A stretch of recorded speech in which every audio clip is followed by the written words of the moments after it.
साधक का बड़ा सुंदर भाव, और हम सब भी ताल में ताल मिला करके उस संकीर्तन के द्वारा माँ को प्रसन्न करने का प्रयास करते हैं। तो बड़े भाव से सभी लोग गाएंगे।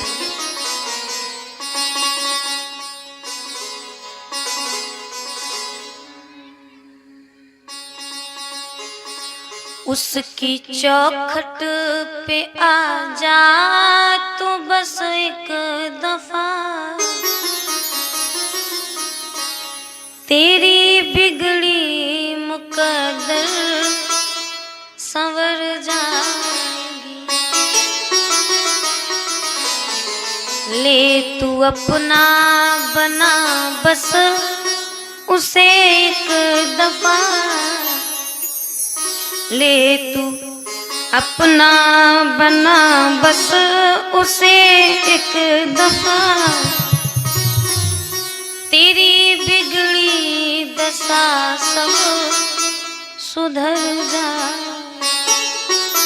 और हम सब भी माँ के दरबार में आकर बैठे हैं, तो माँ से यही प्रार्थना करें कि अब तो तुम्हारी चौखट पर आकर बैठ गए, तुम्हारा जो काम हो उसको पूर्ति करो। और बड़े भाव सिक्की के साथ में सभी लोग गाते हैं। माँ से कहें, माँ उसकी चौखट पे आ जा तू बस एक दफा, उसकी चौखट पे आ जा तू बस एक दफा, तेरी बिगड़ी मुकद्दर संवर जाएगी। उसकी चौखट पे आ जा तू बस एक दफा, तेरी बिगड़ी मुकद्दर संवर जाएगी। ले तू अपना बना बस उसे एक दफा, ले तू अपना बना बस उसे एक दफा, तेरी बिगड़ी दशा सब सुधर जाएगी। तेरी बिगड़ी दशा सब सुधर जाएगी। उसकी चौखट पे आ जा तू बस एक दफा, उसकी चौखट पे आ जा तू बस एक दफा, तेरी बिगड़ी मुकद्दर संवर जाएगी। तेरी बिगड़ी मुकद्दर संवर जाएगी। ले तू अपना बना बस उसे एक दफा, ले तू अपना बना बस उसे एक दफा, तेरी बिगड़ी दशा सब सुधर जाएगी। तेरी बिगड़ी दशा सब सुधर जाएगी। उसके दर पर किसी का नजर जा कोई, उसके दर पर किसी का नजर जा कोई, उसके दर पर किसी का नजर जा कोई, उसके दर पर किसी का नजर जा कोई, चाहने वालों से करता पर्दा नहीं, चाहने वालों से करता पर्दा नहीं, चाहने वालों से करती पर्दा नहीं, चाहने वालों से करती पर्दा नहीं। उसकी महफिल का परवाना बन के दिखा, उसकी महफिल का परवाना बन के दिखा, उसकी महफिल का परवाना बन के दिखा, उसकी महफिल का परवाना बन के दिखा, तेरी सम्मा खुद चल कर तेरे घर आएगी, तेरी सम्मा खुद चल कर तेरे घर आएगी। उसकी चौखट में आ जा तू बस एक दफा, उसकी चौखट में आ जा तू बस एक दफा, तेरी बिगड़ी मुकद्दर संवर जाएगी। तेरी बिगड़ी मुकद्दर संवर जाएगी।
का कोई ठिकाना नहीं, बनता उसका ही कोई दीवाना नहीं, बनता उसका ही कोई दीवाना नहीं, बनता उसका ही कोई दीवाना नहीं, बनता उसका ही कोई दीवाना नहीं। थोड़ा सा उसको दीवानापन को दिखा, थोड़ा सा उसको दीवाना बनकर दिखा, थोड़ा सा उसको दीवानापन को दिखा, थोड़ा सा उसको दीवानापन को दिखा। दीवानगी तेरी कुछ असर जाएगी, दीवानगी तेरी कुछ असर जाएगी।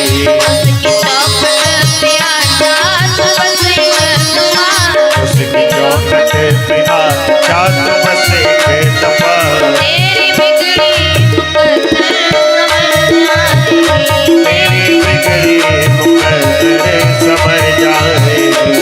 हर बसर उसके दर पे झुकता है सर, हर बसर उसके दर पे झुकता है सर, हर बसर तेरे दर पे झुकता है सर, हर बसर तेरे दर पे झुकता है सर। उसके दर पे जाके सजदा कर, उसके दर पर जाकर तू सजदा तो कर, उसके दर पे जाके सजदा कर, उसके दर पे जाके तू सजदा तो कर। दिल के सीने में उसकी सूरत को बता, दिल के सीने में उसकी सूरत को बता, दिल के सीने में उसकी सूरत को बता, दिल के सीने उसकी सूरत को बता।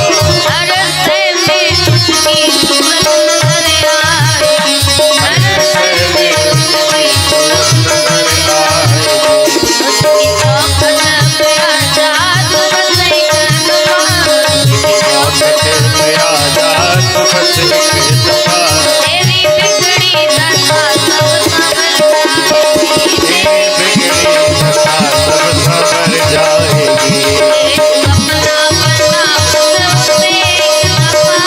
तू अपना बना बस उसे एक दफा, अपना बना बस उसे एक दफा, तेरी बिगड़ी दशा सब सुधर जाएगी, तेरी बिगड़ी दशा सब सुधर जाएगी। उसकी चौखट पे आजा तो बस एक दफा, उसकी चौखट पे आजा तो बस एक दफा, तेरी बिगड़ी मुकद्दर संभल जाएगी, तेरी बिगड़ी मुकद्दर संभल जाएगी। ले तू अपना बना बस उसे एक दफा, ले तो अपना बना बस उसे एक दफा, तेरी बिगड़ी दशा सब सुधर जाएगी, तेरी दशा सब सुधर जाएगी। तेरी बिगड़ी मुकद्दर संभल जाएगी, तेरी बिगड़ी मुकद्दर संभल जाएगी। तेरी बिगड़ी दशा सब सुधर जाएगी, तेरी बिगड़ी मुकद्दर संभल जाएगी। तेरी बिगड़ी दशा सब सुधर जाएगी, तेरी बिगड़ी दशा सब सुधर जाएगी। तेरी बिगड़ी मैया जी हो मेरी माँ, मैया जी, मैया जी मेरी माँ, मेरी माँ, मेरी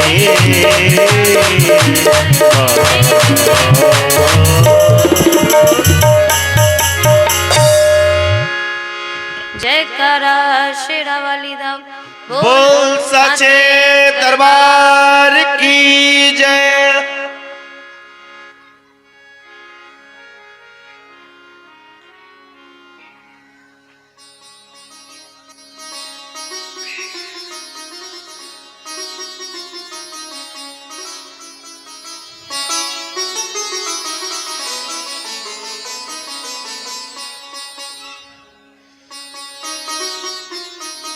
बड़ी ही पावन चर्चा आप लोगों ने अभी पिताजी के मुखारविंद से श्रवण की।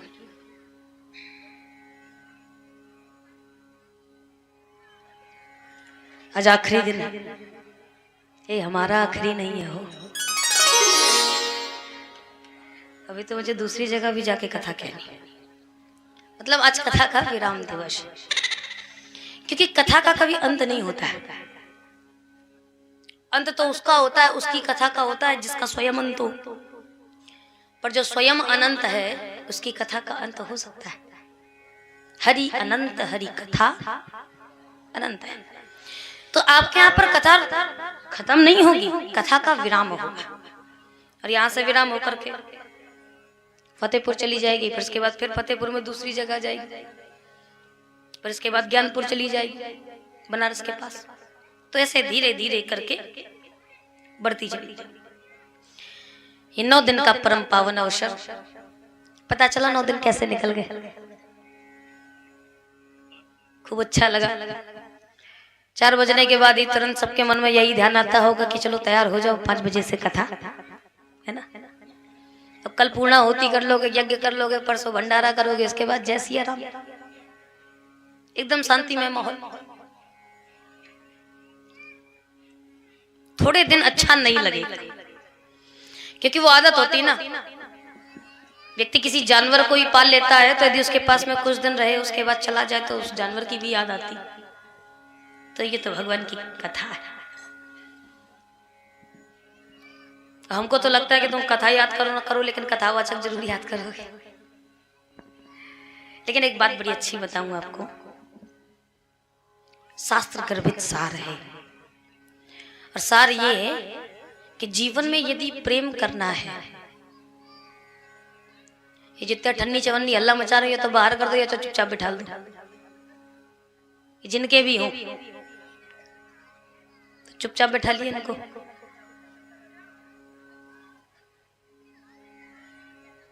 बच्चा वही अच्छा है जो बिल्कुल एकदम शांत होकर बैठे।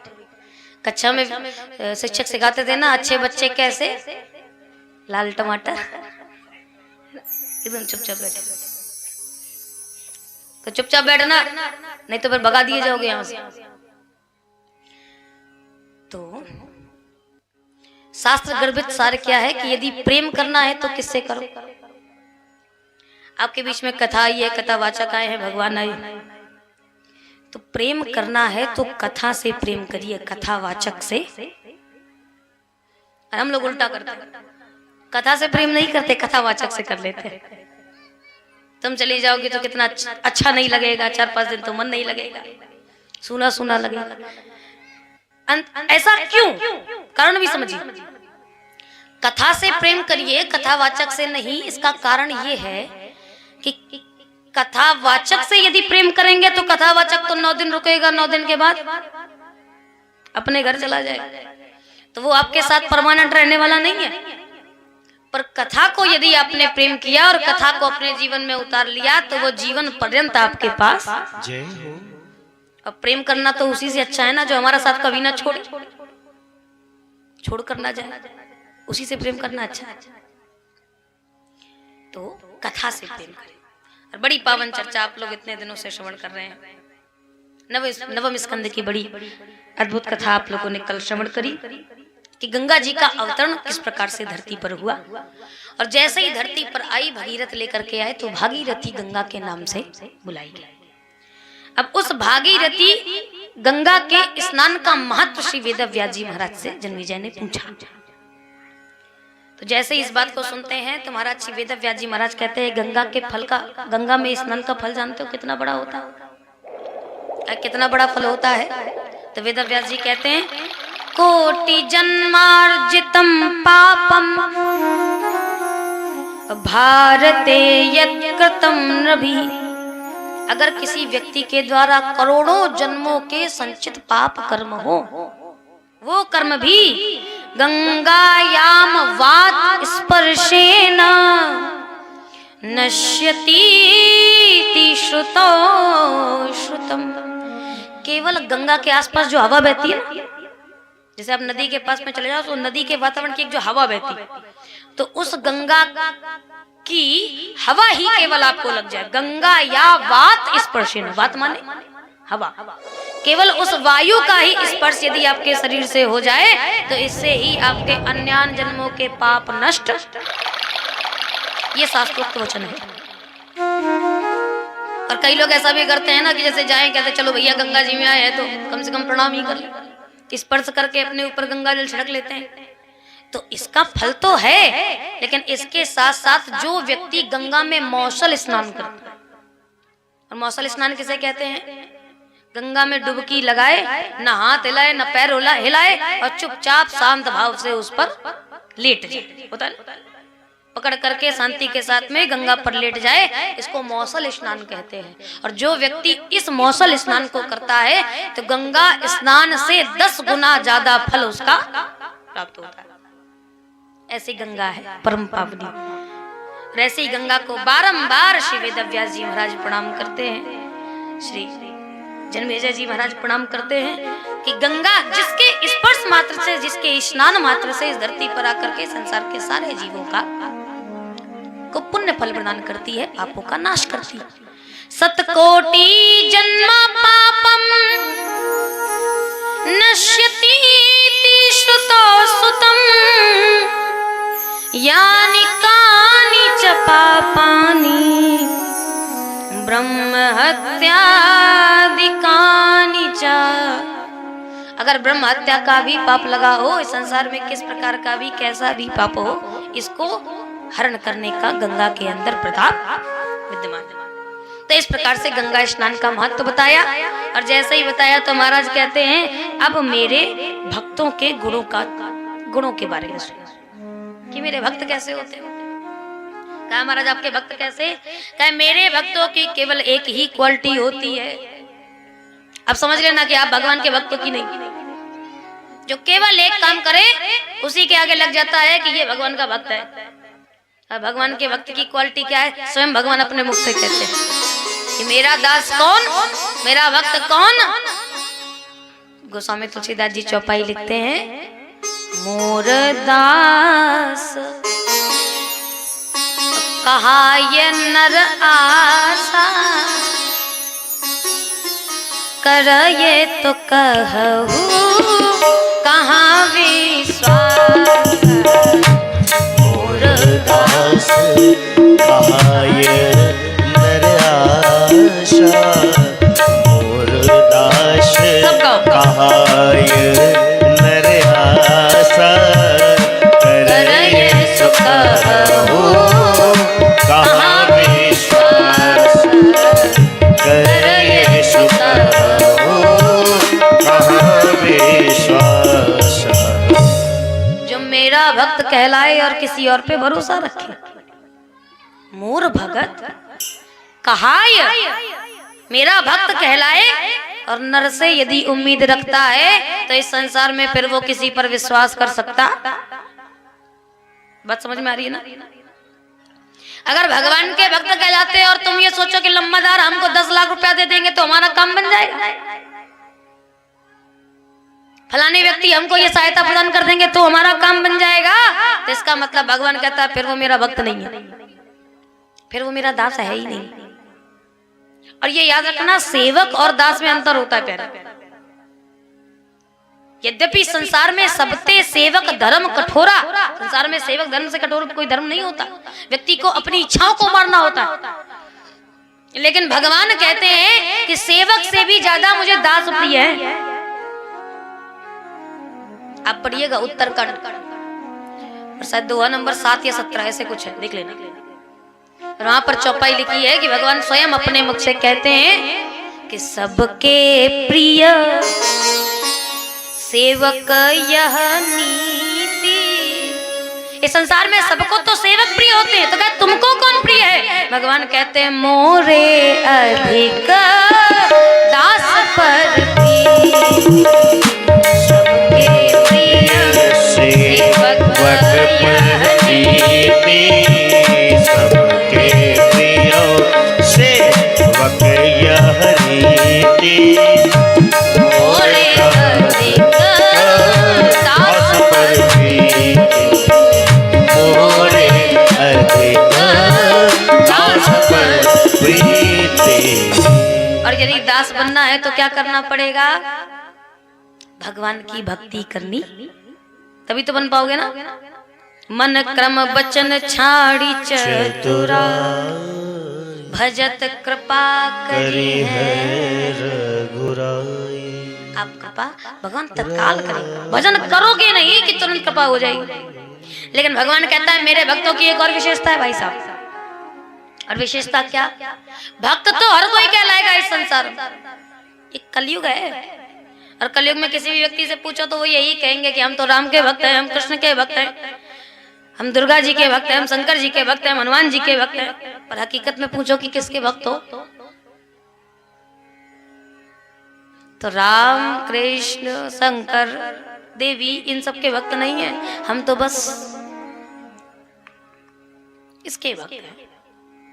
खुद देख लो, अगर पता चल जाए कि भगवान कुछ नहीं देता है तो कौन हो जाएगा अपनी अगरबत्ती खर्च करने?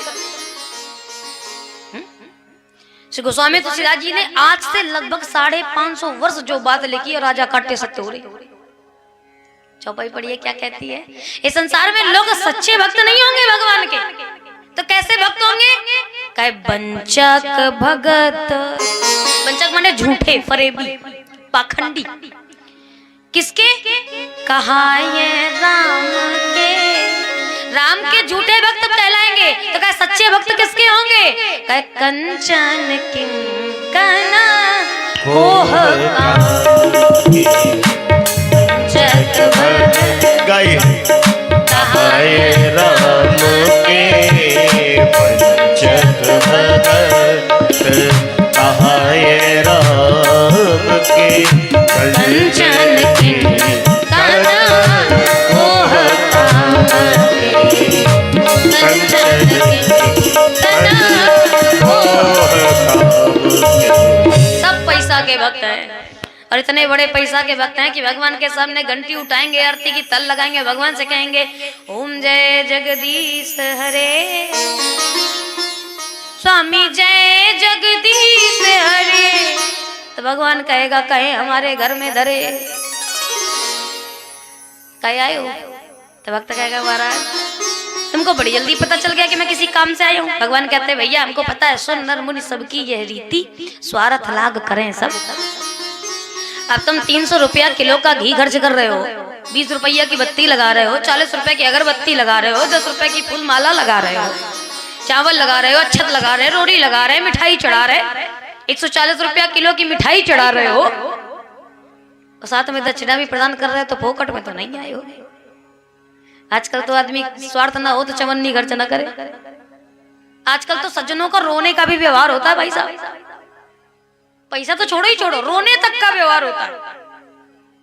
किसी की बिटिया की शादी हो जाए तो उसमें अगर रोएंगी तो पड़ोसन की, अगर उसकी बिटिया की शादी हुई तो जबरदस्ती रोना पड़ेगा, आंसू निकालने का जानबूझ के, निकले चाहे ना निकले। तो एक मैया थी, उनकी बिटिया की शादी हुई तो पड़ोसन आई, खूब बढ़िया से हुआ, विदाई हुई, विदाई में खूब रोई।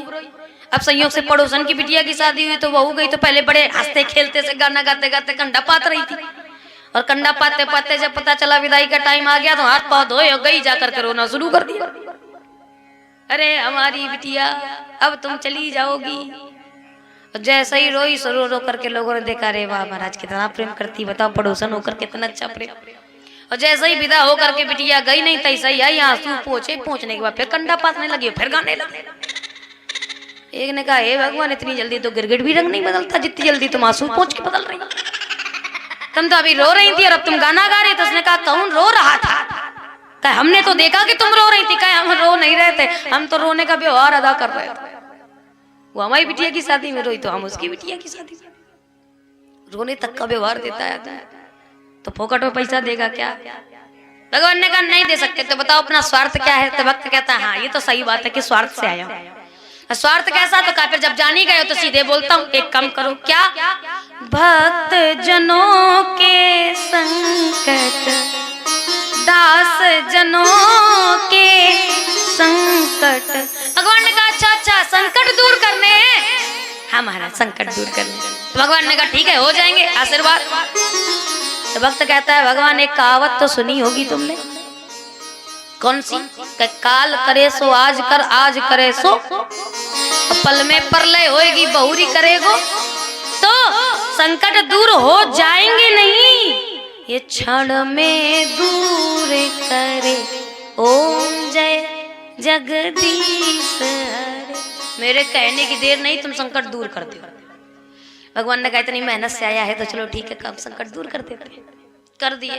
भगवान कहते और कुछ चाहिए? तो मूवी का डायलॉग मारते हुए भक्त कहता है ये तो अभी ट्रेलर है, पिक्चर तो अभी बाकी है। तो भगवान ने कहा जो जो मांगना है तो मांग ले। और जैसे ही कहा तो फिर डिमांड शुरू करता है और लिस्ट में मांगता है। पहला नंबर पे क्या चाहिए? क्या सुख, सुख चाहिए। भगवान ने कहा सुख भी दिया। तो कहते पंडित जी कहते हैं, पुजारी जी कहते हैं महाराज ऐसे बोलने से सुख मिल जाए तो हम तो रोज पंडित जी के पांच हुए, पंडित जी खूब कहें सुखी रहो, हम तो सुखी नहीं होते। तो बोलने से सुख नहीं मिलता। कहे फिर कैसे मिलता है? कहा जब तक तिजोरी में हरा हरा नोट ना धरा हो तब तक सुख नहीं है। तो कहा फिर और क्या चाहिए? तो भक्त कहता है सुख। दूसरा संपत्ति घर आवे। शब्द देखना, सुख संपत्ति घर आवे जावे ना बस उतरा। तो भगवान ने कहा ठीक है भाई संपत्ति भी दे दी। तो कहा महाराज संपत्ति तो खूब बड़ी है लेकिन क्या बताएं लौकी उबाल के खा रहे हैं, डायबिटीज है, शुगर है, कैंसर है, बीपी की बीमारी है। तो कहा फिर दूसरी चीज दो। क्या? कष्ट मिटे तन का, शरीर का कष्ट मिट जाए। भगवान ने कहा और कुछ भी बचाओ तो मांग ले। भक्त बड़ा चतुर था, उसने कहा ऐसे एक एक करके मांगूंगा तो हो सकता है कुछ आशीर्वाद छूट जाए। तो भगवान से सीधे बोलता है। देखो इस संसार में तीन प्रकार के भक्त होते हैं साहब। एक होते हैं उत्तम श्रेणी के, एक होते हैं मध्यम श्रेणी के और एक होते हैं निम्न श्रेणी के। तो जो उत्तम श्रेणी का व्यक्ति होता है वो भगवान से भाव कैसा रखता है? भगवान से कहता है प्रभु जो तेरा वो तेरा और जो मेरा है वो भी सब तेरा, तुझको अर्पण क्या लागे मेरा। पर जो मध्यम कोटि का होता है वो कहता है प्रभु काहे को झगड़ा करते, जो तेरा वो तेरा, जो मेरा सो मेरा, तो तुम्हारा तुम अपने पास रखो और मेरा मैं।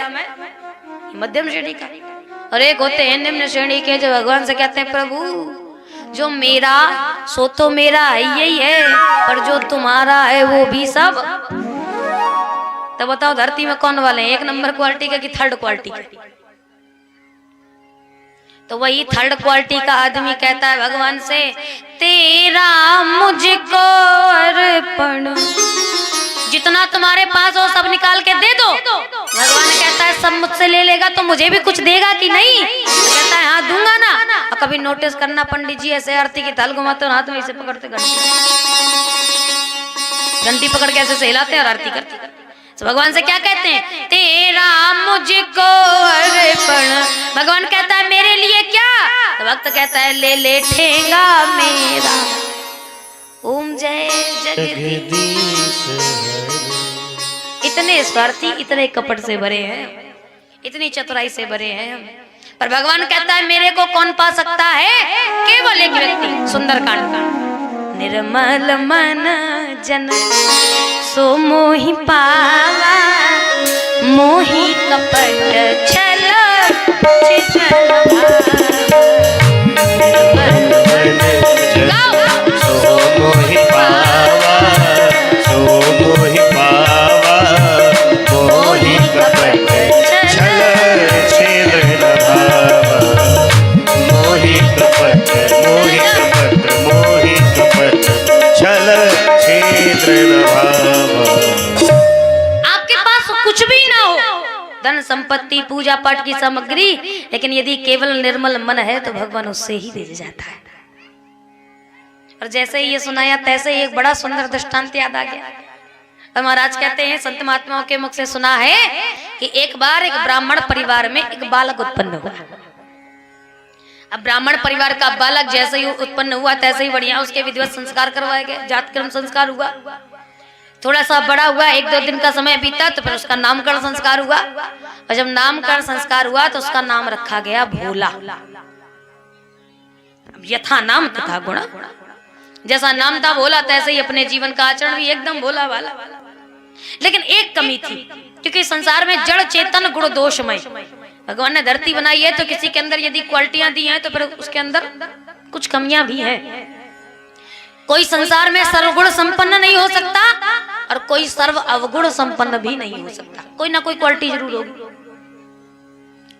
तो उसके अंदर भी एक कमी थी, और कमी क्या था? तो भोला हर प्रकार से, लेकिन कमी ये थी कि संसार में जीवन में खाता बहुत था। वो इतना खाए इतना खाए इतना खाए कि घर वाले खूब परेशान। 5 आदमी खा करके उठ जाए, ये महाराज खा ही रहे, इतना खाए। माँ बाप बड़े परेशान। तो माँ बाप गए एक संत महात्मा के पास और संत महात्मा से बोले महाराज कुछ करो, क्या करें? का ये खाता बहुत है। तो पंडित जी ने कहा हम क्या करें जब खाता बहुत है? अरे कुछ उपाय बताओ कि जिससे ये खाना कम कर दे। तो महाराज संत महात्मा कहते हैं कि भैया ये उतना ही खाता है जितना इसका खाता, और जब खाते से खत्म हो जाएगा तो अपने आप खाना भी बंद। भाई खाते में लिखा है कि तुम प्रत्येक दिन की 4 रोटी खाओगे तो 4 से 1 और एक्स्ट्रा नहीं खा सकते।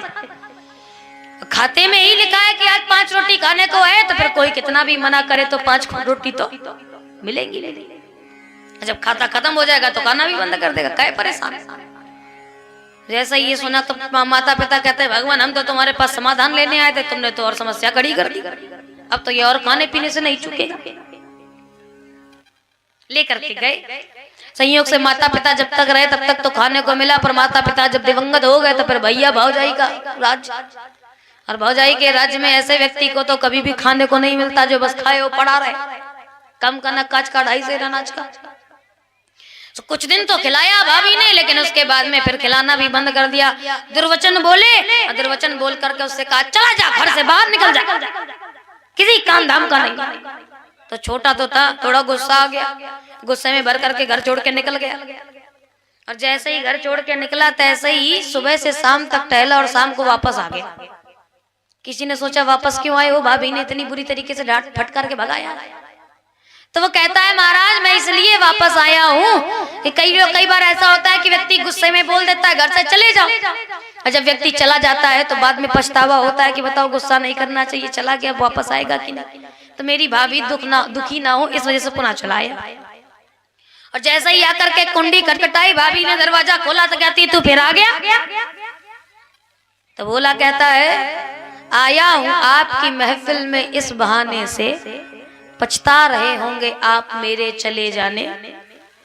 मैं चला गया हो तो आपको, मुझे लगा कि आपको दुख हुआ होगा इसलिए मैं वापस चला आया। अब जैसे ही ये कहा तैसे ही महाराज कहते हैं कि भाभी ने कहा हमने नहीं बुलाया तुम्हें, जाओ चले जाओ यहाँ से, हमने नहीं बुलाया, दोबारा लौट करके ना आना। अब ये सुना तो कहा अब रहना उचित नहीं है। गोस्वामी तुलसीदास जी कहते हैं ना कि जहां पर चाहे कितना ही कंचन बरसे मेघ, पर तुलसी तहां ना जाइए, वहां मत जाइए। अगर प्रेम नहीं मिल रहा है तो चाहे भले ही सोना बरस क्यों ना रहा हो, पर यदि प्रेम भावना हो, आदर सत्कार भावना हो तो वहां जाना अच्छा। अब ये छोड़ करके निकल दिए। रास्ते में एक भंडारा पड़ा तो भंडारे में 5 पंक्तियां खा करके उठ गई, पर ये वहां से खा रहे हैं। और खाएं तो खाएं, साथ में ये भी चिल्लाएं दाने दाने पे लिखा है खाने वाले का नाम। पर सोइया बड़ा परेशान, खाता जाए बोलता जाए दाने दाने पे लिखा है खाने वाले का नाम। पर सोइया कहता है महाराज ये क्यों बोलते हो, ये मत बोलो दाने दाने पे लिखा है खाने वाले का नाम। तो कहा क्या बोले, कहा ये बोलो बोरे बोरे पे लिखा है खाने वाले का नाम। इतना खाए। अब जैसे ही खाते खाते समय बीता तो परसोइये ने कहा महाराज बीच बीच में पानी भी तो पियो। बीच में पानी पीने का नियम बताया शास्त्रों ने, तो बीच में पानी भी तो पिए। तो कहा हाँ पिएंगे, कहा कब पियोगे, कहा पहले बीच तो आओ तब पिए। इतना खाए। अब भंडारा खा करके गया सो दो जैसे ही गुजरते गुजरते भगवान से कहता है महाराज बाकी सब तो ठीक है पर मेरे पेट की व्यवस्था थोड़ी कर देना, बाकी तो मैं काम चला लूंगा। ये सुनकर के जंगल जंगल के रास्ते जा ही रहा था कि संयोग से एक महाराज साधु संत महात्मा दिख गए, एकदम हट्टे कट्टे। तो उसने सोचा कि ये इतने हट्टे कट्टे हैं, इसका मतलब इनके यहाँ खाने को बहुत है, तो मैं इनका चेला बन जाता हूँ तो मुझे भी खाने को मिलेगा।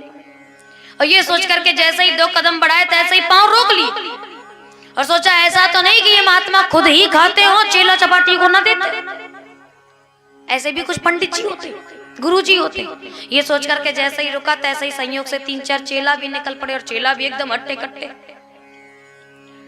जान गए साधु खुद भी खाता है, चेलों को भी खिलाता है। भागते भागते गए, पैरों में पड़ गए, गुरु जी चेला बना लो। गुरुजी ने कहा बन जाओ। नाम दिया, वैष्णव संत बन गए। अब जैसे ही वैष्णव बने तैसे ही भगवान से बोले महाराज क्या करना पड़ेगा? कुछ नहीं, माला जाप करना, गुरु भाइयों के साथ में सहायता करना, जो काम कहे सो काम कर लेना, बस भगवान का भजन कर।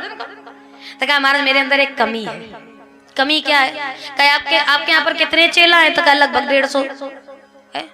तो कहा 150 चेला हैं, तो बताओ भोजन की कितनी पंक्तियां लगती हैं? कहा 3 पंक्तियां लगती हैं, तीनों पहर लगती हैं, सुबह दोपहर शाम।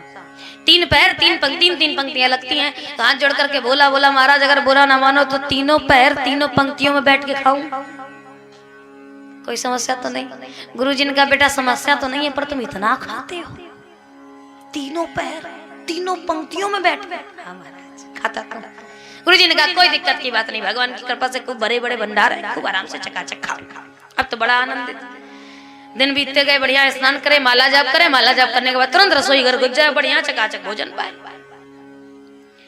एक दिन संयोग की बात कि जैसे ही उसका तो नित्य का नियम था, स्नान करने के बाद माला जाप करने के बाद सीधे रसोई घर जाता था। अब स्नान किया, स्नान करने के बाद माला जाप किया, माला जाप करने के बाद जैसे ही रसोई घर गया तो तुरंत जाते ही देखा कि चूल्हा एकदम शांत।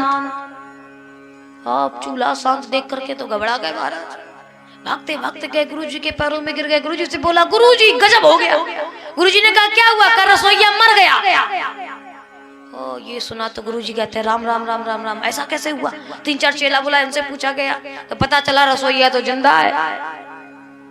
पास में बुलाया गया, जैसे ही बुलाया तो कह रहे इतनी अशुभ बातें क्यों फैलाते हो, रसोईया मर गया। कहे महाराज जब ये जिंदा है तो चूल्हे में कुछ पक कहे नहीं रहा, अग्नि क्यों नहीं जल रही, कुछ रखा क्यों नहीं? जैसा ये सुना तो मुस्कुरा उठे। साधु ने कहा भैया अच्छा ये बात है? कहे हाँ। तो कहे आज भोजन नहीं बनेगा। ये सुनते ही आधे प्राण सुखा गए, भोजन नहीं बनेगा। क्यों नहीं बनेगा? कहे हम वैष्णव हैं और वैष्णव लोग सदा एकादशी का व्रत करते, तो एकादशी का व्रत करने के कारण आज आश्रम में भोजन नहीं बनेगा। अब जैसे ये सुना तो कहते हैं गुरुजी पहली बार व्रत का नाम सुना था। व्रत नाम की भी कोई चीज होती है? क्या इसमें क्या होता है महाराज? क्या पूरे दिन भोजन नहीं किया जाता है, और द्वादशी जब लगती है तो द्वादशी को प्रण करके फिर भोजन ग्रास किया जाता है, ग्रहण किया जाता है। जैसा ही ये सुना तो पैरों में पड़ गया। गुरुजी से कहते हैं इससे क्या होता है? क्या इससे भगवान प्रसन्न होते हैं, और ये कर्तव्य बनता है हमारा कि हर वैष्णव को, यदि आप वैष्णव हैं, यदि आपने किसी वैष्णव भक्त से गुरुजी से गुरुदीक्षा ली है तो निश्चिंत ही आपको एकादशी का पालन करना चाहिए, व्रत करना चाहिए। भागवत कहती है जो वैष्णव एकादशी का व्रत नहीं करते हैं उन वैष्णवों को नरक में जाकर जितना अन्न का ग्रहण करते हैं उतना ही ज्यादा कीड़े मकोड़ों को भी ग्रास करना बैठ के खाते हैं। जब पाप ने भगवान से पूछा कि इतनी सारी खराब जगह दी हैं, एक अच्छी जगह भी दे दो, तो भगवान कहते हैं अच्छी जगह पे कहाँ पे तुम बैठोगे? कहे नहीं एक तो अच्छी जगह दे दो कम से कम। तो भगवान कहते हैं एकादशी के दिन तुम्हारा निवास अन्न में होगा, और एकादशी के दिन अन्न में पाप बैठता है, और जो व्यक्ति उसको ग्रहण करता है तो उसके भीतर भी पाप लग जाता है। इसलिए अन्न का ग्रहण नहीं करना चाहिए, चावल का तो कतई नहीं करना चाहिए, बिल्कुल त्याज्य है। जैसा ही ये सुना तो गुरुजी के चरणों पर बैठ गया। गुरुजी से कहता है गुरुजी आपके कितने चेला? कहे 150। कहे 150 में से अगर 149 व्रत रख ले और एक ना रखे तो काम ना चलेगा, मैं व्रत ना रहूं। भगवान ने कहा, गुरुजी ने कहा अरे बेटा एक ही दिन की तो बात है, एकादशी व्रत रख लो, द्वादशी को तुरंत पारण कर लेना। कहता है गुरुजी यदि मैंने एकादशी का पारण किया, एकादशी का व्रत किया तो कोई गारंटी नहीं है कि द्वादशी देख भी पाऊंगा कि नहीं, कोई एकादशी को गोविंदा नमो नमः हुई जाए। गुरुजी ने कहा हे भगवान अच्छे भुक्कड़ देखे लेकिन तुम्हारे जैसा भूखा आदमी हमने आज तक नहीं देखा, कुछ तो करो गुरुजी, कुछ तो समाधान होगा। तो गुरुजी ने कहा जब मरे जाओगे तो इससे अच्छा है कि तुम ना ही करो। अब ये उन लोगों के लिए उपाय है जिनसे भूख बर्दाश्त नहीं होती।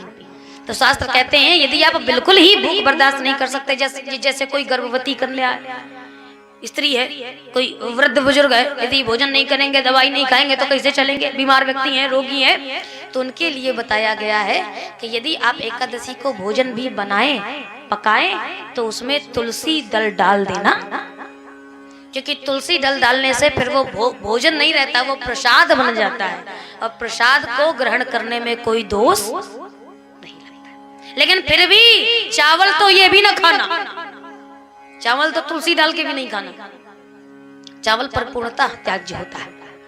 तो फिर क्या किया जाए? का एक काम करो, जब इतने ही ज्यादा परेशान हो तो देखो आश्रम में तो भोजन नहीं बनेगा, तो कहे फिर का एक बात बताओ, खाना बनाना आता है कि नहीं आता? तो कहता मरता क्या ना करता, आता है। तो कहा जब आता है तो ऐसा करो, कच्चा मटेरियल लेके जाओ, खुद बनाओ और खाओ। अब तो बड़ा खुश। तो कहा ठीक है दे दो, लेकिन गुरुजी ने कहा बेटा एक बात याद रखना, वैसे तुम वैष्णव हो, भोजन करना तो नहीं चाहिए, पर यदि भोजन कर रहे हो तो उससे पहले भगवान को भोग लगा। अब इसको लगा हकीकत में कोई आदमी आएगा, बोला सो बोला, तो उसको पहले खिलाना है, बाद में खुद खाना है, इतना ही तो करना है। ठीक है महाराज। और ये सोच करके गया, कच्चा माल लपेटा, 1 किलो आटा लिया, उसी हिसाब से आलू भाटा टमाटर लेकर के गया। अब बढ़िया नदी के किनारे पर चूल्हा बनाया, गरम गरम मोटे मोटे टिक्कड़ बनाए, घी रखा, गुड़ रखा, चोखा रखा, और अब पहले से ही भूखा, ऊपर से बनाना भी खुद पड़ गया, तो भूख तो एकदम चरम सीमा पर। अब तोड़ करके खाने ही वाला था कि गुरुजी की कई बात याद आ गई। गुरुजी ने कहा था कि बिना भगवान को भोग लगाए नहीं पाना। तो हाथ जोड़ करके भगवान को बुलाता है, और बुला करके भगवान से कहता है, अरे राजा राम आइए, प्रभु राम आइए, मेरे भोजन का भोग लगाइए। राजा राम आइए, प्रभु राम आइए, मेरे भोजन का भोग लगाइए। ओ मेरे भोजन का भोग लगाइए, ओ मेरे भोजन का भोग लगाइए। पर भगवान इतनी आसानी से कहाँ आए? नहीं आए। तो बोला अच्छा आप पता चला क्यों नहीं आ रहे हो? क्यों नहीं आ रहे? क्या तुमको तो मंदिर के ठाट बाट के आदत पड़ी है ना, कि पहले आचमनी लगाओ, अर्घ दो, उसके बाद में भोजन पवाओ, तब तुम खाते हो, आरती करो। तो भैया एक बात साफ साफ बता दे, क्या आचमनी अर्घान आरती यहाँ नहीं मेहमानी, आचमनी अर्घान आरती यहाँ यही मेहमानी, ओ आचमनी अर्घान आरती यहाँ यही मेहमानी, आचमनी अर्घान आरती यहाँ यही मेहमानी। सूखी रोटी खाओ प्रेम से, सूखी रोटी खाओ प्रेम से, पियो नदी का पानी। राजा राम आइए, प्रभु राम आइए, मेरे भोजन का भोग लगाइए, ओ मेरे भोजन का भोग लगाइए। भगवान फिर भी नहीं आए। इतना आसान थोड़ी उनको बुलाना। लेकिन एक बात ऐसी कह दी भोला ने कि जिसको सुन करके भगवान ने दीजिए एक बात, कि ऐसी ऐसी कथाएं हैं जिनको सुनकर के भरोसा नहीं होता। सच तो सच है। और बात क्या कहता है? अब पता चला क्यों नहीं आ रहे हो? क्यों? तुम तो यही सोच रहे होगे कि कहा सूखी रोटी के चक्कर में मंदिर के 56 भोग छोड़ो। अरे मंदिर में तो बढ़िया मिठाई, मेवा, पकवान, कचौड़ी पकौड़ी सब बना होगा, तो मंदिर के पकवान खाऊंगा कहाँ? सूखी रोटी खा करके अपना पेट भरूं। और जैसे ही ये सुना तो भोला कहता है महाराज अगर मंदिर के भरोसे बैठे हो तो बहुत बड़ी भूल कर रहे हो। क्यों?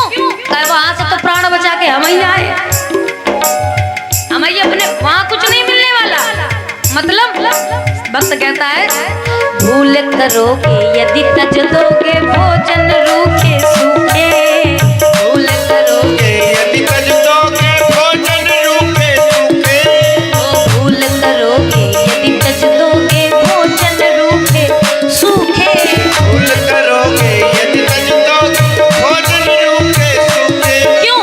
एकादशी आज मंदिर में रह जाओगे भूखे, एकादशी आज मंदिर में रह जाओगे भूखे।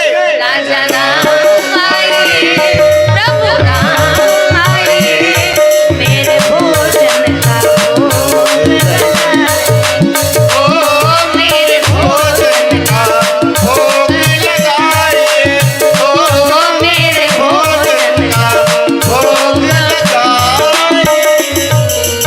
और इतनी सरल बात सुन के भगवान प्रकट हो गए जंगल के बीच में।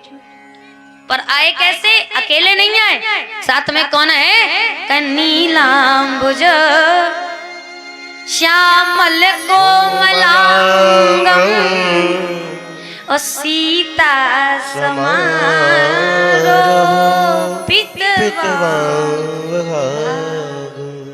स्वयं भी आए, बाम भाग दिसी जानकी, मैया जानकी बगल में। और जैसे ही देखा तो भगवान को देखा तो बड़ा खुश, आहा इतना सुंदर मुख, इतनी सुंदर छवि, कोटि मनोज लजावन यारे। अच्छा भगवान को देखा बड़ा खुश और नीचे रोटियों पर निगाह गई तो उदास, मुंह बना के बैठ गया।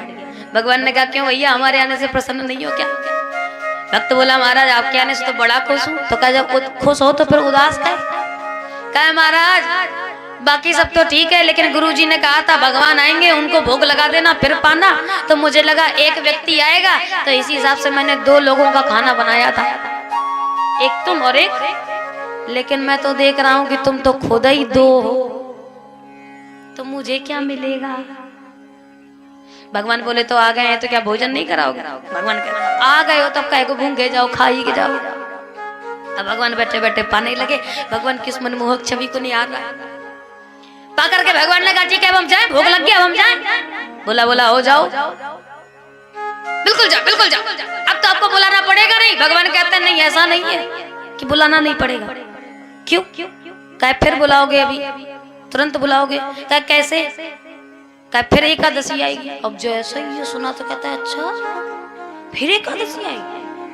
हाँ उसके बाद तो नहीं आएगी ना। कहे भैया पूरे वर्ष में 1 माह में 2 एकादशी होती है, इस प्रकार से भाव लगाओगे तो 12 महीने में तो 24 बार बुलाना पड़ेगा साल भर। अब जैसे ही ये सुना तो भगवान कहते हैं ठीक है बता दिए हम जा रहे हैं। जैसे ही सुना तो भगवान से कहता रुको रुको रुको रुको रुको नहीं रुको।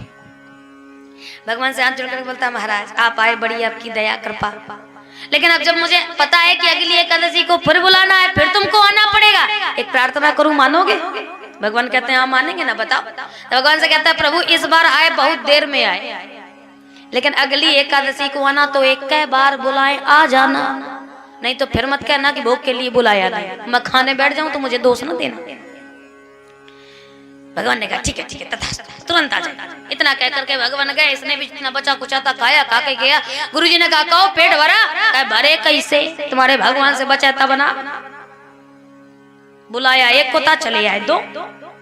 तो गुरुजी को लगता है पेट नहीं भरा होगा, इतना खाने वाला व्यक्ति 1 किलो आटे में क्या होगा, इसलिए भगवान का नाम दे रहा है। कोई बात नहीं कोई बात नहीं कोई बात नहीं। दिन बीते फिर एकादशी आई, गुरुजी से बोला गुरुजी हमारा खाना पानी दो। अब जैसे ही गुरुजी का नाम लिया, गुरुजी ने कहा दे दो भैया 1 किलो आटा का, 1 किलो में कुछ नहीं होगा, 2.5 किलो दो। 2.5 किलो क्यों? कहा तुम्हारे भगवान बड़े बेईमान है, 2 आते हैं तो 2 वो 1 मैं मिला करके 2.5 किलो में हो जाएगा, इतना दो। भगवान ने कहा भाई मांग रहा है जितना दे दे।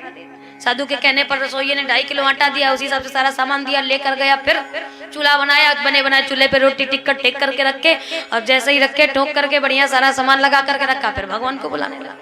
अब पहले बुलाए थे 1 पर आए 2, तो भगवान से कहता है राजा राम आइए, सीता राम आइए, मेरे भोजन का भोग लगाइए, ओ मेरे भोजन का भोग लगाइए।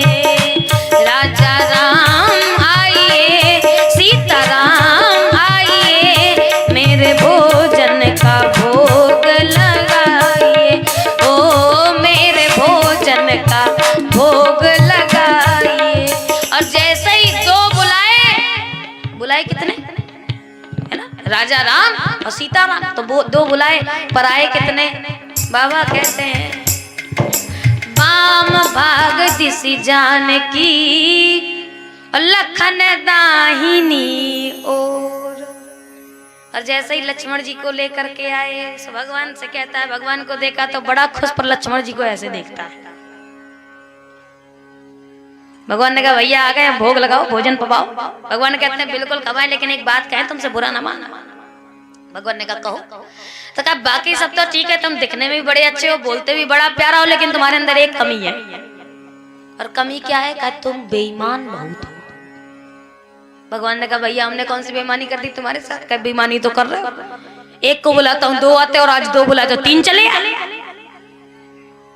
जितने बुलाऊं उतने आओ ना।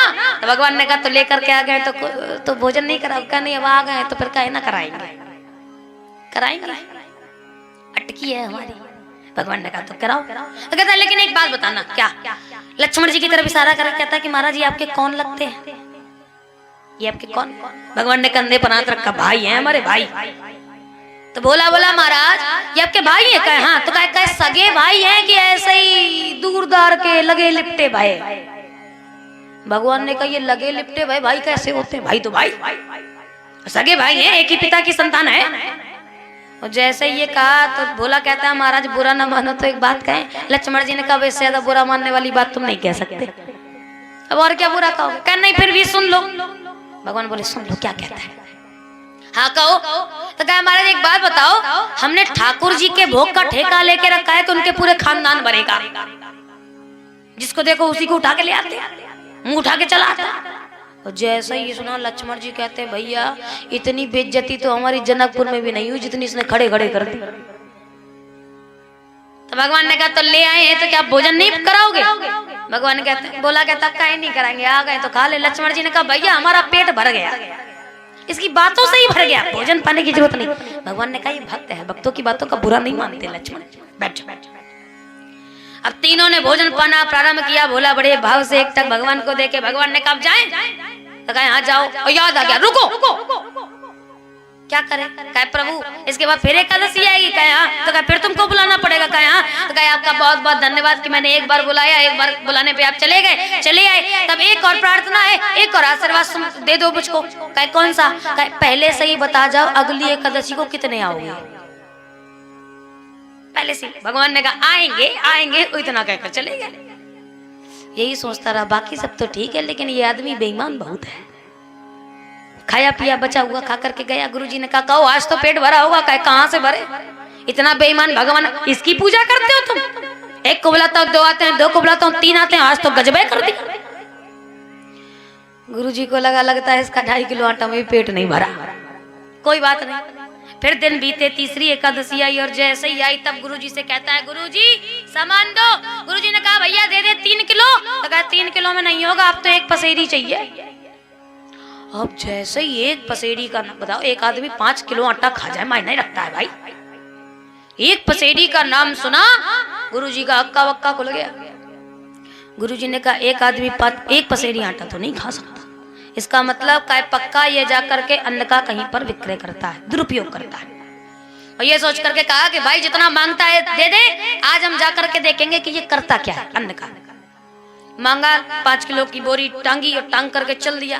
तो पहले तो बना करके भगवान को बुलाता था, आज बनाया नहीं, सामने कच्चा माल रख दिया और रख करके भगवान को बुलाने लगा। राजा राम आइए, सीता राम आइए, लक्ष्मण राम आइए, मेरे भोजन का भोग लगाइए, ओ मेरे भोजन का भोग लगाइए।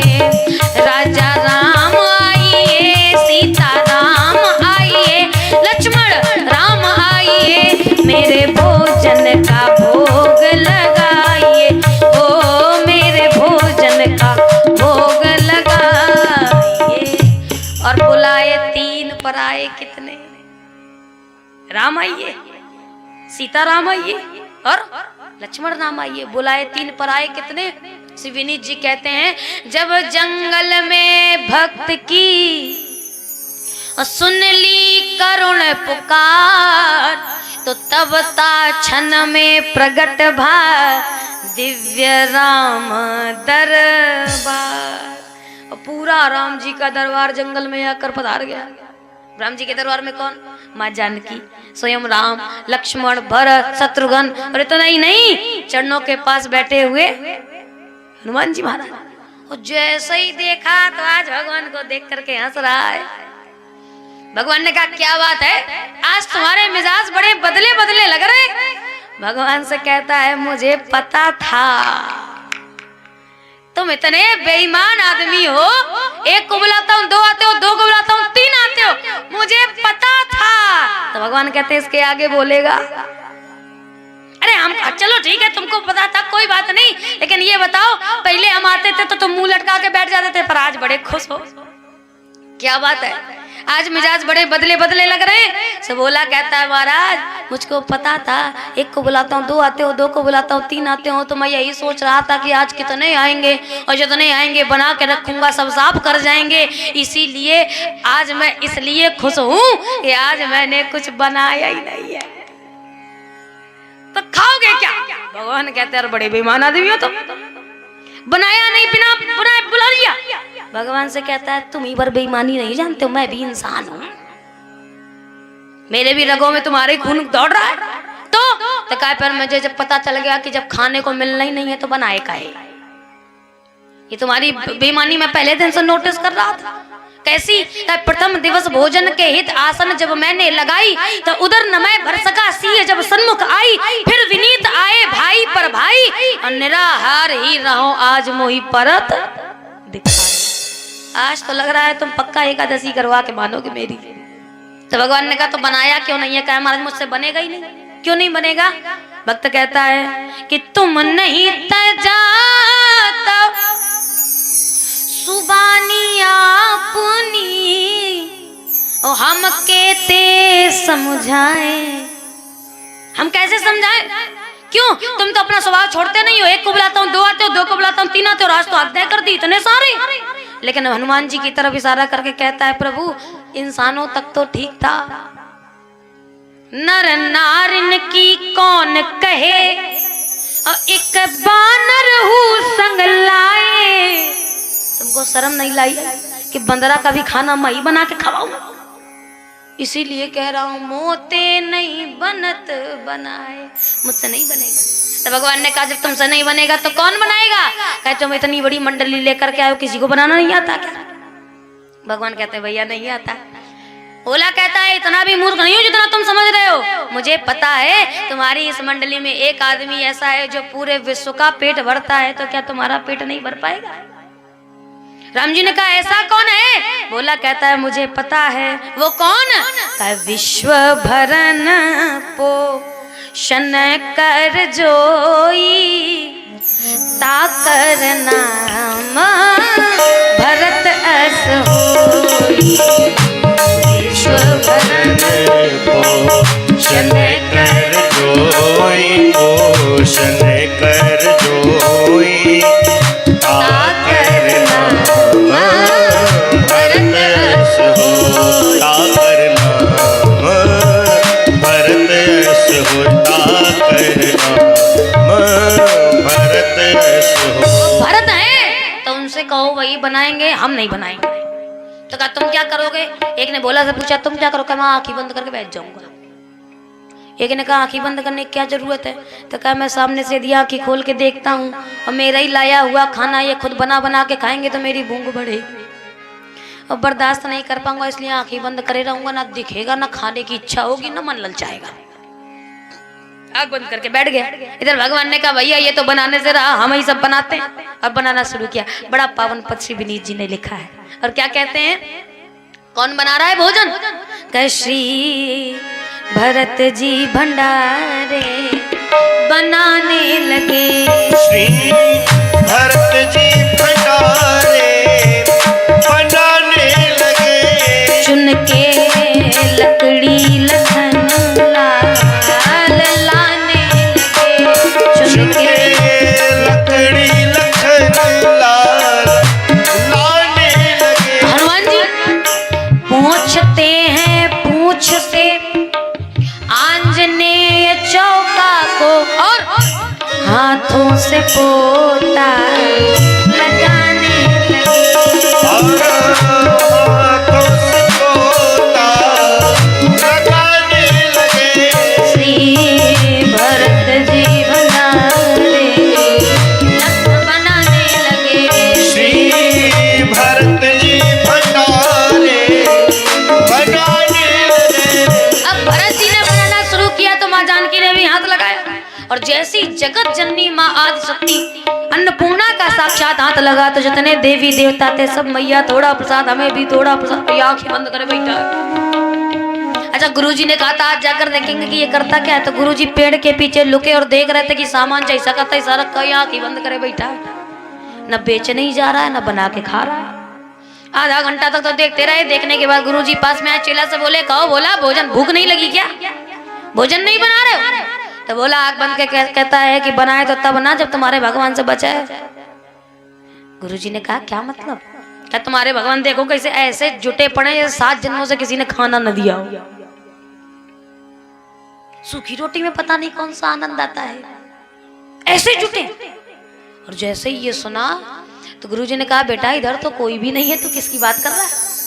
ये सुन करके तो भोला ने नेत्र खोल करके जैसे ही देखा तो सामने भगवान श्री राम मंद मंद मुस्कुरा रहे थे।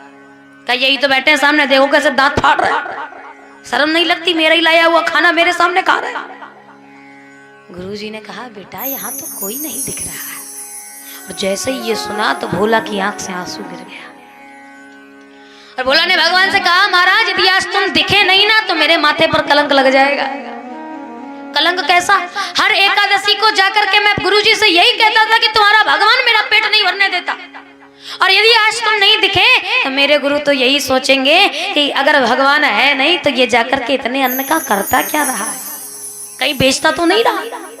और यदि ऐसा कुछ हुआ तो फिर मेरे माथे पर कलंक लग जाएगा। प्रभु आप दिख जाओ। और दिख क्यों नहीं रहे हो? भगवान कहते हैं मैं नहीं दिखूंगा। बोला क्यों नहीं दिखोगे? मेरे गुरु मुझसे ज्यादा तुम्हारा नाम जाप करते, मेरे गुरु नित्य प्रति हवन करते, मेरे गुरु नित्य प्रति ब्रह्म मुहूर्त की बेला पर उठ करके तुम्हारा ध्यान करते।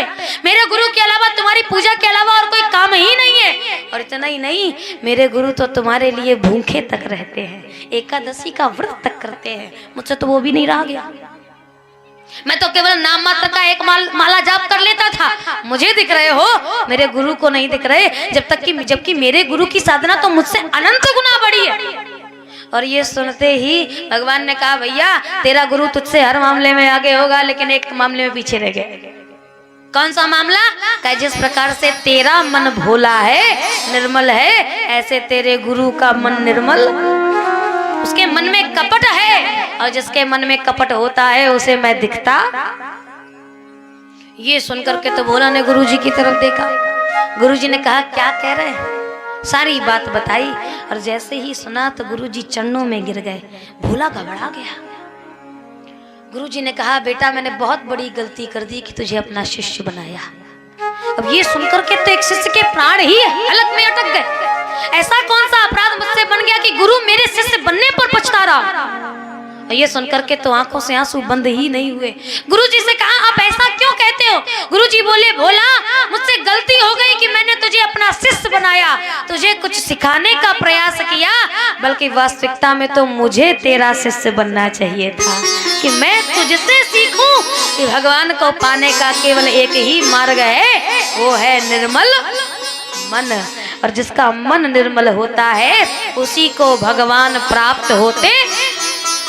निर्मल मन हो तो रघुनायक सबरी के घर आए। निर्मल मन हो तो रघुनायक सबरी के घर आए। सूर श्याम की बाह पकड़ कर साग विदुर घर आए। सूर श्याम की बाह पकड़ कर साग विदुर घर खाए। इस पर हमने नहीं विचारा, इस पर तुमने नहीं विचारा, इस पर सबने नहीं विचारा, कैसे आएंगे भगवान, कैसे आएंगे। मन का मैल नहीं धोया तो मन का मैल नहीं धोया तो कैसे आएंगे भगवान, कैसे आएंगे भगवान, कैसे आएंगे भगवान, कैसे आएंगे भगवान, कैसे आएंगे भगवान, कैसे आएंगे। इस प्रकार से ये मेरे भक्तों की महिमा है कि जो व्यक्ति निर्मल मन से भाव से कपट त्याग करके मेरा भजन करता है वही मेरा भक्त बन सकता है। और जो मेरा भक्त बन जाता है उस पर मेरी महती कृपा बरसने लगती है। तो इस प्रकार से अष्टम स्कंद में भगवान ने अपने भक्तों के गुणों की महिमा बताई। और जैसे ही बताई तैसे ही नारद जी से नारायण ने कहा और कुछ पूछना चाहते हो? और कोई प्रश्न हो तो पूछ लो। तो नारद जी कहते हैं महाराज आपने जो गंगा के प्रादुर्भाव की जो कथा सुनाई है कि श्राप के कारण गंगा इस धरती पर आई, भागीरथी गंगा बनी, लेकिन मैंने सुना है कि भगवान के चरणों से निकली, जिन चरणनते निकरी सुरसरी शंकर जटा समय, ये सुना है मैंने। तो भगवान के चरणों से गंगा कैसे निकली ये कथा मुझे सुना। तब जैसा ये सुना तो भगवान कहते हैं आहा, ऐसा कह करके तुमने तो श्री किशोरी की याद दिला दी, तुमने तो भगवान श्री कृष्ण की याद दिला दी। और जब किशोरी का नाम आए और संकीर्तन ना गाए तो फिर तुम्हारा जीवन ही व्यर्थ है।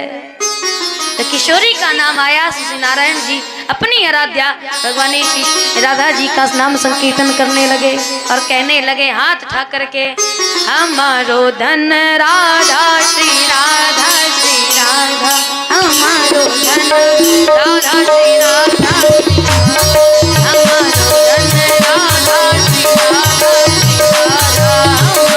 श्री राधा, राधा राधा राधा राधा परम धन राधा राधा राधा राधा, परम धन राधा राधा राधा राधा राधा, जीवन धन राधा राधा राधा राधा, जीवन धन राधा राधा राधा राधा राधा, हमारो धन राधा श्री राधा श्री राधा, राधा राधा राधा हमारो धन राधा राधा राधा राधा, राधा श्री राधा श्री राधा, जीवन धन राधा राधा राधा राधा, जीवन धन राधा राधा राधा राधा राधा, परम धन राधा राधा राधा राधा राधा, परम धन राधा राधा राधा श्री राधा, हमारो धन राधा धन राधा राधा राधा राधा, हमारो धन सभी लोग ताली लगा के रखो, धन राधा श्री राधा श्री राधा, राम धन राधा राधा राधा राधा राधा, राम धन राधा राधा राधा राधा राधा, कृष्ण धन राधा राधा राधा राधा राधा, कृष्ण धन राधा राधा राधा राधा राधा, जीवन धन राधा श्री राधा, जीवन धन राधा राधा राधा राधा, हमारो धन राधा श्री राधा श्री राधा, धन राधा श्री राधा श्री राधा, हमारो धन राधा श्री राधा श्री राधा, धन राधा राधा राधा राधा राधा, राधा श्री राधा श्री राधे राधा श्री राधा श्री राधा, परम धन राधा राधा राधा राधा राधा, परम धन राधा राधा राधा राधा राधा, जीवन धन राधा राधा राधा राधा, जीवन धन राधा राधा राधा राधा, हमारो धन राधा श्री राधा श्री राधा, राधा श्री राधा श्री राधा, हमारो धन राधा राधा राधा राधा राधा, धन राधा राधा राधा राधा, हमारो धन राधा श्री राधा श्री राधा, धन राधा श्री राधा श्री राधा, परम धन राधा राधा राधा राधा राधा, परम धन राधा राधा राधा राधा राधा, जीवन धन राधा राधा राधा राधा राधा, जीवन धन राधा राधा राधा राधा राधा, हमारो धन राधा श्री राधा धन राधा श्री राधा श्री राधा, हमारो धन राधा राधा राधा राधा, धन राधा राधा राधा राधा राधा, धन राधा श्री राधा श्री राधा, धन राधा श्री राधा श्री राधा,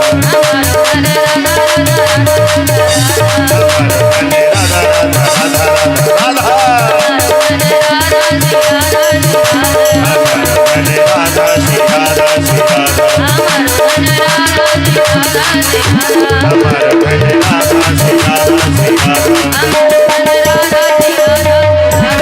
धन राधा श्री राधा श्री राधा, जय जय श्री राधे, जय जय श्री राधे, जय जय श्री राधे।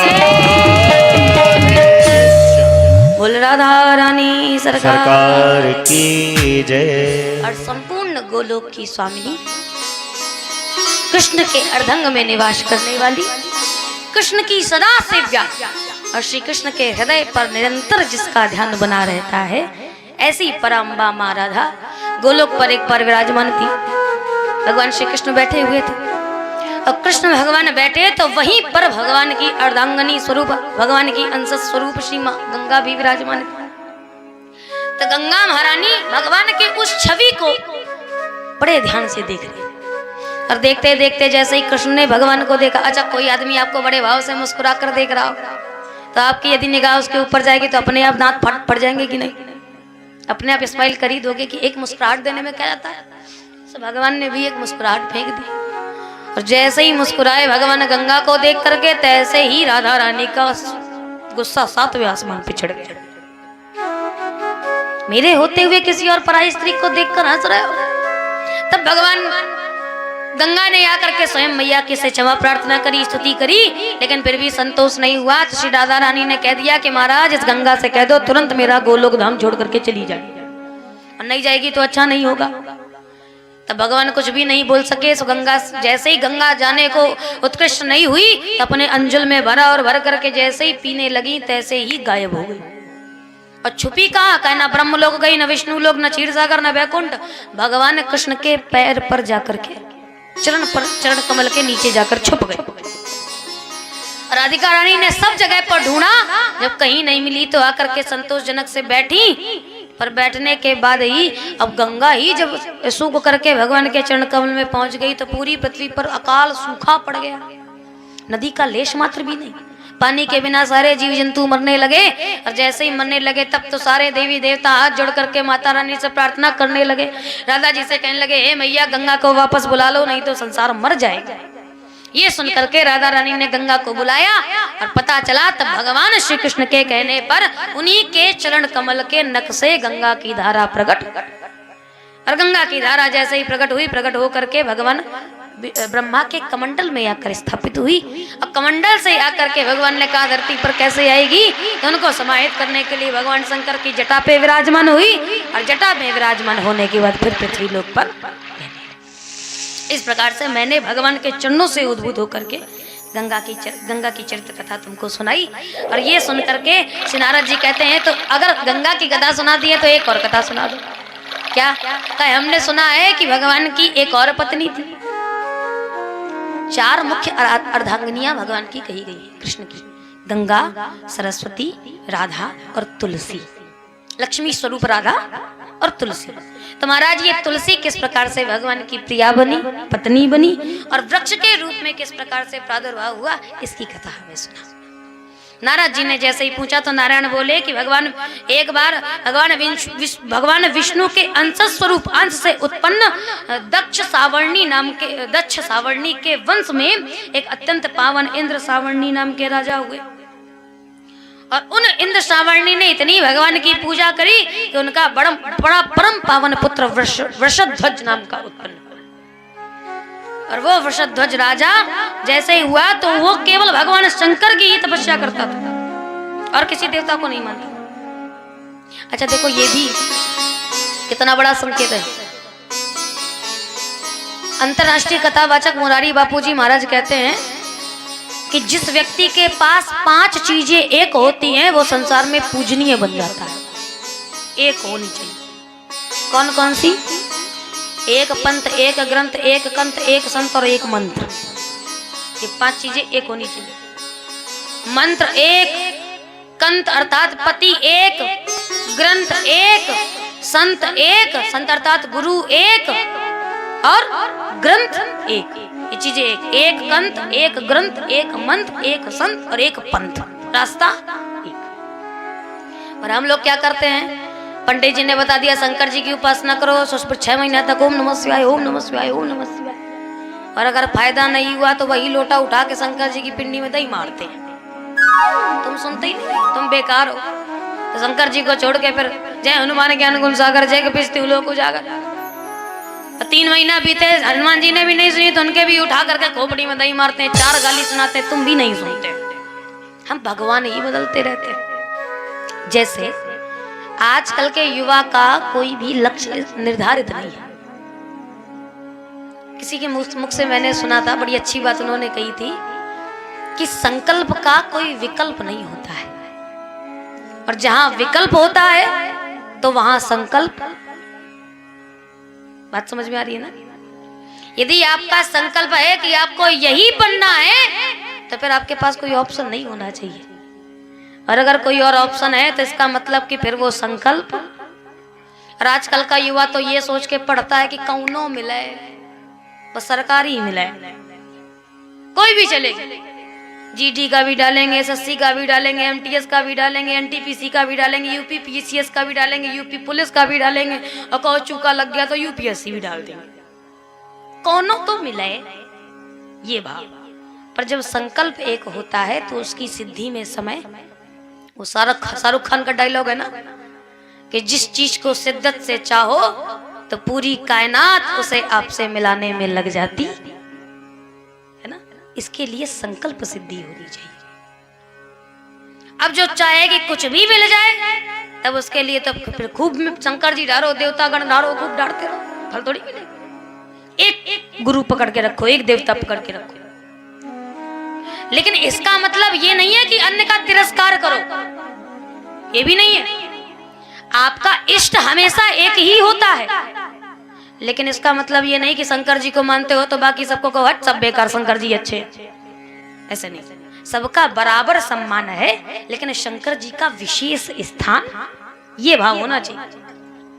लेकिन इनका शंकर जी को इतना मानते थे कि बाकी और किसी देवता की पूजा ही नहीं करते, मानते ही नहीं। न सूर्य नारायण को जल दें, न यज्ञ इत्यादि करें, न 10 अक्षर मंत्र का जाप ही करें, कुछ नहीं करें। इतना करें ना करें, लेकिन एक दिन सूर्य देवता उदित हुए, उदित होने के बाद उनके ही सामने खरी घोटी सुनाने लग गए। अब ये सुन करके तो नहीं रहा गया, और सूर्य देवता ने श्राप दे दिया कि तुम जिस घमंड में देवताओं का तिरस्कार कर रहे हो, जाओ श्रीहीन हो जाओ, कांतिहीन हो जाओ। और ये श्राप लगा तो शंकर जी का इतना प्रिय भक्त था कि शंकर जी उसे पुत्रवत समझते थे, और देखा कि सूर्य ने श्राप दे दिया, उठाया त्रिशूल, सूर्य के ही पीछे भाग खड़े हुए। हिम्मत कैसे हुई मेरे पुत्र को श्राप देने की? और ये सुना तो सुन करके सूर्य देवता भागे गए, कहाँ गए? अपने पिता कश्यप ऋषि के पास में। कश्यप ऋषि ने भी संभाला नहीं, कहा महाराज कहाँ जाए, तो कहा ब्रह्मा जी के पास गए। जब ब्रह्मा जी के पास गए तो भगवान शंकर यहाँ त्रिशूल लिए पीछे पीछे घूम रहे हैं। अरे ब्रह्मा, कश्यप और सूर्य देवता का कौन बचा सकता है? अब तो केवल नारायण ही बचा सकते। नारायण के पास गए, नारायण से पूछा युक्ति बताओ, तो नारायण बताने ही वाले थे, ऐसे ही त्रिशूल लिए शंकर जी आ गए। अब उनको भगवान श्री विष्णु ने रोक करके कहा, काहे को फालतू में गुस्सा करते हो, गुस्सा न करो। क्यों कह रहे? क्यों ना करे, इसने मेरे परम पुत्रवत शिष्य को श्राप दे दिया कि उसके पास लक्ष्मी नहीं रहेगी। तो कहा महाराज लक्ष्मी तो तब रहेगी जब पुत्र रहेगा। क्या मतलब? भगवान शंकर से नारायण ने कहा कि आप इनको क्षमा करो, हम आपकी समस्या का समाधान करते हैं। भगवान ने कहा क्षमा तो कर दूंगा, लेकिन मेरे पुत्रवत समान उस शिष्य का वृषध्वज के पास धन कैसे आएगा? तो कहा महाराज धन तो तब आएगा जब आदमी रहेगा। जब से तुम पूरी पृथ्वी पर घूम रहे हो, कैलाश पर्वत से ब्रह्मलोक आए, ब्रह्मलोक से विष्णु लोक आए, तब तक तो सारा मनवंतर ही खत्म हो गया, युग ही समाप्त हो गया। इतने मनवंतर बदल गए हैं, इतना समय बीत गया है कि वृषध्वज काल के कराल पास से नहीं बच पाए और उनका देहावसान हो गया। और उन वृषध्वज के पुत्र रथध्वज वो भी समाप्त हो गए हैं, और उनके पुत्र 2 बचे हैं। कह कौन? कह धर्मध्वज और कुशध्वज। ये धरती पर राज्य कर रहे हैं, और इनके अलावा तुम्हारे तो पिता जा सके, और ये भी श्रीहीन है, इनके पास भी संपत्ति नहीं है। लेकिन मैं कहता हूँ कि मेरे कहने पर इन्होंने जाकर के साक्षात लक्ष्मी की आराधना प्रारंभ करी है, और इसी के फलस्वरूप इनके घर में लक्ष्मी स्वयं पुत्री बन करके उत्पन्न होगी। ये सुनकर के भगवान शंकर को संतोष हुआ। शंकर जी इधर गए, उधर भगवान नारद जी कहते हैं महाराज फिर कैसे पुत्री बन करके आई? तो भगवान कहते हैं कि जो उनके पहले पुत्र थे कुशध्वज, उनकी पत्नी मालावती के गर्भ से एक बड़ी पावन कन्या उत्पन्न हुई, और उत्पन्न होते ही उसने अपने मुख से वेदों का पठन पाठन प्रारंभ कर दिया, इसीलिए उसका नाम वेदवती पड़ गया। ये स्वयं लक्ष्मी स्वरूपा है, अंश स्वरूपा है।